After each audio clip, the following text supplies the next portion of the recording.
Putusan MA 7 terpidana kasus Pina Cirebon akhirnya ditolak. Ini sebenarnya sangat menyayat ya buat saya, sakit rasanya gitu.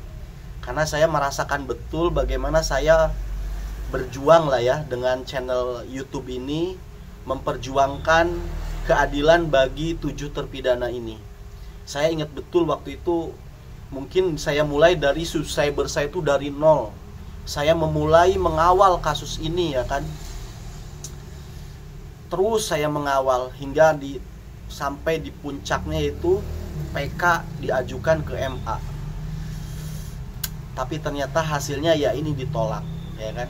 Ini benar-benar menyayat hati. Tapi ingat, saya tidak pernah berhenti berharap dan terus berdoa ini akan tetap berlanjut. Perjuangan tidak akan selesai sampai di sini. Kenapa harapan itu harus tetap kalian pelihara? Karena kamu perhatikan, PK memang itu hanya diatur dalam undang-undang 1 kali saja pengajuan PK.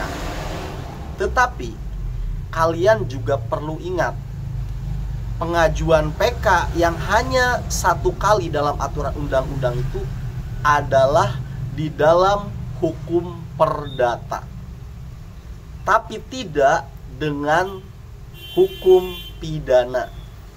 Dalam hukum pidana, pengajuan PK bisa diajukan tidak hanya 1 kali, tapi berulang-ulang kali. Lebih jelasnya, biar kamu paham, biar kamu jelas, saya tidak mengada-ngada. Ini kamu perhatikan undang-undangnya. Kalau untuk perdata, ini undang-undangnya memang dibatasi ya 1 kali saja. Tetapi untuk yang pidana, hukum pidana, ini kalian bisa perhatikan itu di undang-undangnya bisa diajukan berulang-ulang kali. Ya, sampai sini. Sekarang menjadi muncul pertanyaan kan, kenapa sampai ditolak? Ada apa dengan hakim MA? Dan ada apa di balik ini semua? Kan begitu tuh pertanyaannya. Maka jangan salahkan masyarakat seandainya si hakim MA beserta timnya ini ada kong kali kong, ada sogok menjogok di sana. Kenapa? Fakta sudah jelas gitu loh, di lapangan sudah jelas, transparan, di pengadilan sudah diajukan, tidak ada di sana unsur pidana yang dilakukan oleh 7 terpidana. Itu sudah transparan, sudah jelas banget begitu loh. Kenapa ini hakim MA tidak bisa memutus dengan adil? Apa mereka cuma baca berkas atau bagaimana ini? Atau ada permainan apa di belakang ini? Dia ingin menutupi isu apa ini di Indonesia? Ada isu besar apa yang akan ditutupi oleh kasus ini? Supaya kasus ini tetap kembali diperbincangkan, kembali mencuat, ya kan? Sehingga dimungkinkan, diprasangkakan untuk menutupi kasus-kasus yang jauh lebih besar. Ini perlu pertanyaan seperti ini. Akan kita kawal terus, kira-kira ada apa ini di balik ini semua. Untuk sementara ini saya belum dapat ini. Saya menganalisis belum dapat ada apa ini dengan ditolaknya MA ini gitu loh. Kan ini nggak masuk akal begitu loh. Kita semua udah tahu kok. Saya pun mengikuti kasus ini berbulan-bulan. Itu jelas di sana tuh tidak ada yang namanya pembunuh itu begitu loh. Itu pure kecelakaan itu. Si Eki dan si Pina itu. Ada banyak saksi yang menyaksikan di sana. Dan juga ini otomatis kan, ketika MA ditolak, itu artinya para saksi-saksi ini semuanya berbohong dong. Mau dipenjarakan semua itu para saksi-saksi. Kan begitu cara berpikirnya begitu loh.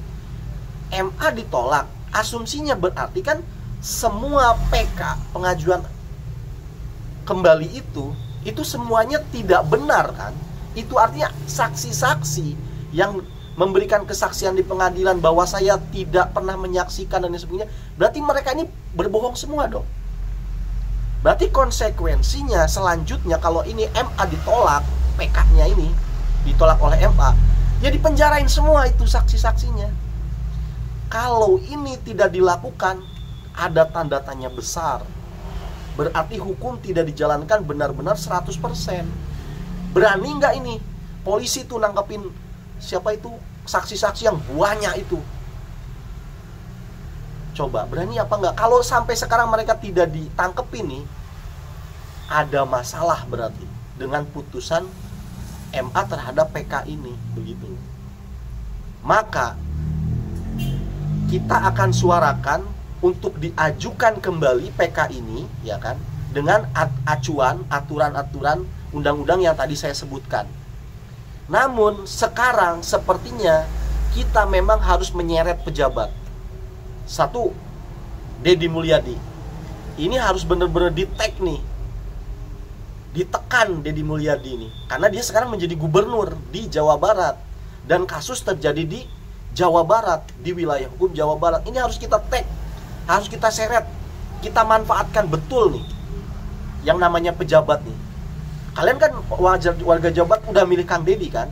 Ayo manfaatin itu yang udah kalian pilih itu, Kang Deddy Mulyadi.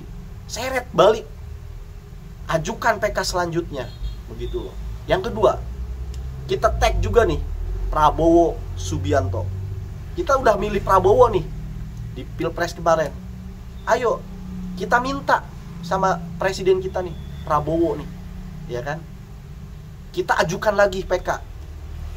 Jangan tinggal diam. Prabowo harus bener-bener. Kemarin ini baru-baru ini Prabowo Subianto memberikan amnesti tuh, pengampunan terhadap berapa, hampir 40.000 narapidana kalau nggak salah itu. Diberikan amnesti pengampunan, apa itu pengurangan atau bagaimana itu Prabowo. Masa untuk 7 terpidana nggak bisa? Ayo tekan terus. Ini presiden yang kalian pilih nih, harus kita suarakan nih supaya nyampe kepada Prabowo. Bahaya ini. Ada apa kok? Ini gak masuk di akal menurut kita ya. Jangan patah arang karena hukum masih memperbolehkan untuk mengajukan pengajuan kembali, karena ini sifatnya bukan perdata tapi perdana. Semangat.